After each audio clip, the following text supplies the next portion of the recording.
పెద్ద పండుగ దసరా ఎట్లనో ఆంధ్రోలకు సంక్రాంతి పండుగ గట్ల. పక్క రాష్ట్రము బయట దేశాలలో ఉన్నోళ్ళంతా సొంత ఊర్లకు బయలుదేరారు. మరి అంత ఒక్కపారే వస్తున్నప్పుడు బస్సులు ఎన్నేసినా జాలయి. పైసలున్నా బస్సు టికెట్లు దొరికాయి. కాబట్టి అందరు ఇంటోళ్ళతోని కలిసి పండుగ చేసుకోవాలి. బస్సులు జాలక ఆగిపోయినామని పండుగ పూట బాధపడొద్దని 8432 స్పెషల్ బస్సులు నడుపుదామని ఆలోచన చేసింది ఏపీఎస్ఆర్టీసీ. అందులో 2432 బస్సులను హైదరాబాద్, బెంగుళూరు, చెన్నైకే నడపాలని మిగిలిన కడమ రాష్ట్రాల నుండి నడుపుదామని సిద్ధం చేస్తుంది ఏపీ. ఇంట్లో షాకింగ్ ముచ్చట ఏంటంటే ఆ స్పెషల్ బస్సులలో కూడా ఛార్జీలు పెంచకుండా రోజు తిరిగే బస్సుల ఛార్జీలు వసూలు చేస్తామని క్లారిటీ ఇచ్చేసింది ఏపీఎస్ఆర్టీసీ. ఎట్లకైనా ధరలు అటు ఇటు అయినా సరే పండుగ ఇంటోళ్ళతో చేసుకోవాలని ఎక్కువ రేటు పెట్టి పోయేటోళ్లకు ఈ తాపజర నిమ్మలమైంది కావచ్చు. మరి మన తెలంగాణ సర్కార్ ఎన్ని బస్సులని వేస్తుందో.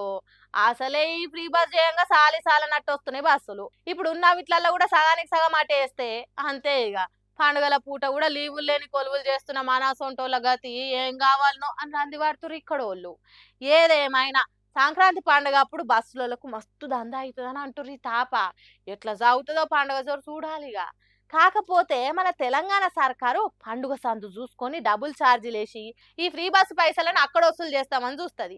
ఈసారి గట్ల చేయకుండా ఏపీ ఆర్టీసీలు పెట్టినట్టు గవే ధరలు పెట్టి నడిపిస్తే ఇంత పుణ్యం కట్టుకున్న వాళ్ళు అవుతారు. ఇక ఏం చేస్తారు పెద్దోళ్ళు.